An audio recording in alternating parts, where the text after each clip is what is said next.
내겐 천사 같은 그녀. 무라카미 하루키 걸작선. 바람의 노래를 들어라. 9.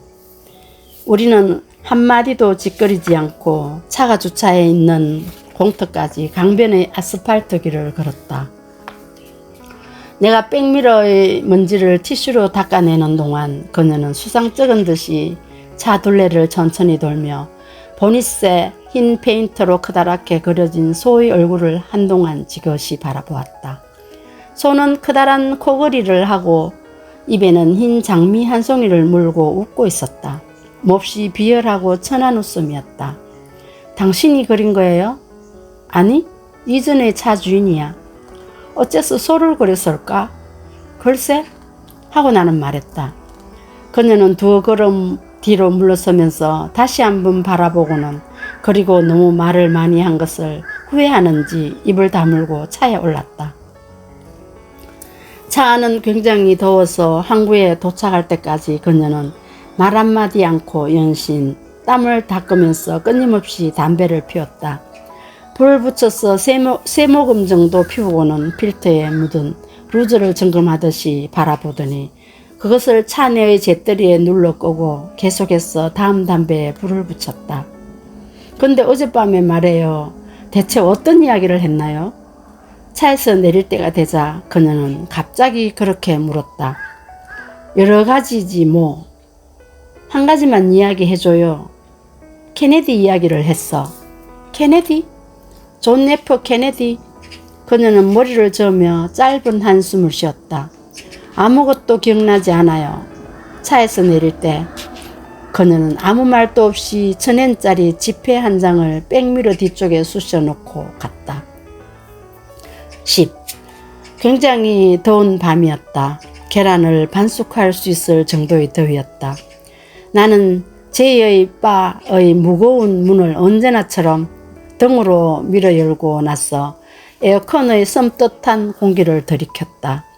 가게 안에는 담배와 위스키와 튀긴 감자와 겨드랑이의 땀과 수채물 냄새가 스폰지 케이크처럼 정확히 포개진 채 혼탁했다. 나는 여느 때와 마찬가지로 카운터 끝자리 의자에 앉아 벽에 등을 기대고 가게 안을 둘러보았다. 낯선 제복을 입은 프랑스인 3사람, 그들과 동행한 여자 2명, 그리고 20대를 갓 넘긴 듯 한 커플 하나가 손님의 전부였다. 지혜의 모습은 보이지 않았다.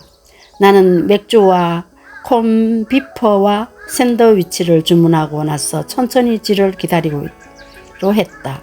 10분쯤 후에 그레이프 프루트 같은 유방을 한 멋진 원피스를 입은 30살 정도의 여자가 들어왔어 내 건너편 옆자리에 앉아 내가 그랬던 것처럼 가게 안을 한번 둘러보고 나서 김니스를 주문했다.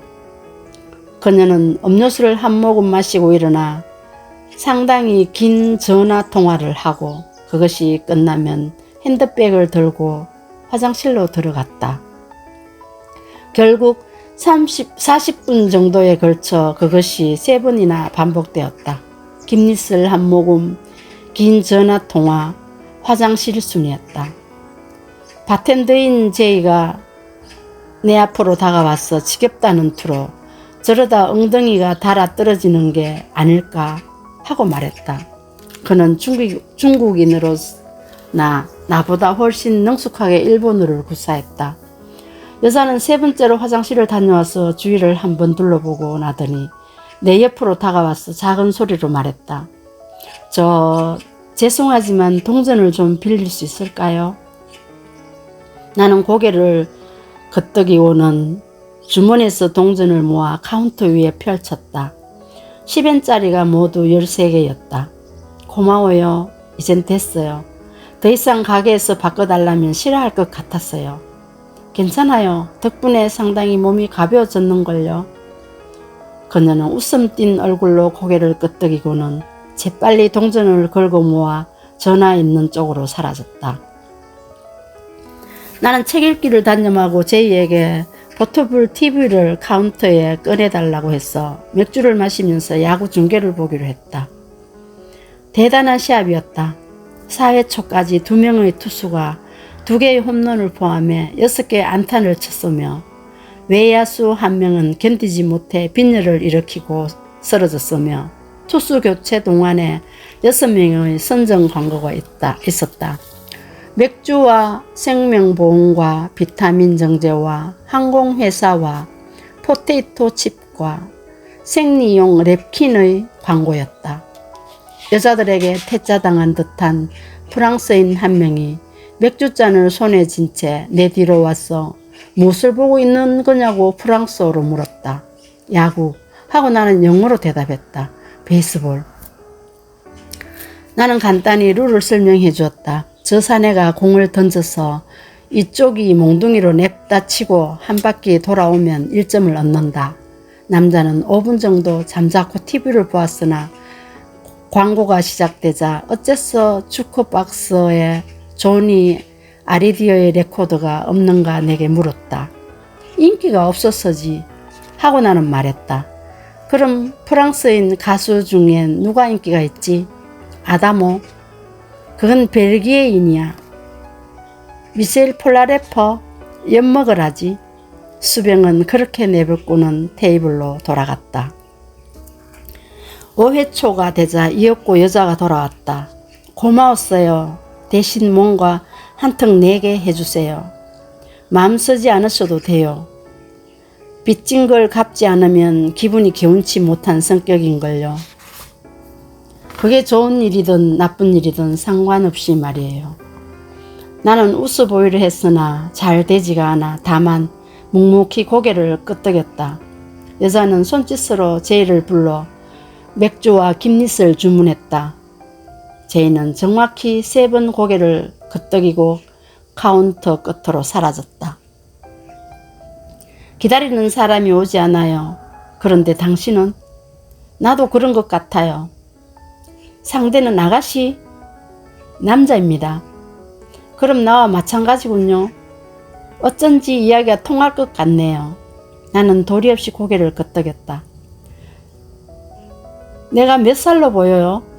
28? 거짓말 말아요. 26? 여자는 웃었다. 하지만 기분이 나쁘진 않군요. 내가 독신으로 보여요? 아니면 유부녀로 보여요? 맞추면 상금 나오는 겁니까? 상금을 거는 것도 좋아요. 결혼했어요. 반은 맞고 반은 틀렸어요. 지난달에 이혼한걸요. 이혼한 여자와 이제까지 이야기해 본 적이 있어요? 없어요. 하지만 신경통에 걸린 소와는 만난 적이 있어요. 어디서죠? 대학 실험실에서요. 5사람 있어 교실 안으로 억지로 밀어 넣었지요.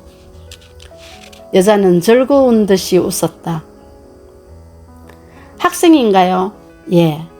나도 옛날에는 학생이었어요. 60년도 무렵에요. 좋은 시절이었죠. 어떤 점에서 좋았나요? 그녀는 말없이 킬킬 웃으며 김릿을 한 모금 마시고선 돌연 생각이 난 듯이 손목시계를 보았다. 또 전화해야 돼요. 그렇게 말하고는 핸드백을 손에 들고 일어났다. 그녀가 사라진 후에도 나의 질문은 대답을 구하지 못한 채 한동안 공중에서 헤매고 있었다. 맥주를 반쯤 마시고 나서 제이를 불러 계산을 치렀다. 도망치는 건가요? 그래요. 연상의 여자는 싫은가 보군. 나이는 상관없어요. 아무튼 지가 오면 안부 전해줘요. 내가 가게를 나올 때 여자는 전화를 마치고 4번째로 화장실에 들어가는 참이었다. 나는 귀가하는 도중 내내 휘바람을 불었다. 그것은 어딘가에서 들은 적이 있는 멜로디였는데 제목이 좀처럼 떠오르지 않았다. 아주 옛날 노래였다. 나는 바닷가 언덕에 차를 세우고 어두운 밤 바다를 바라보면서 어떻게든 공명을 떠올리려고 애써 보았다. 그것은 미키 마우스 클럽의 노래였다. 다음과 같은 가사의 노래였다고 생각된다. 우리 모두의 즐거운 암호. 확실히 좋은 시절이었는지 모른다. 경청해 주셔서 감사합니다. 오늘 또 달달한 하루 보내세요.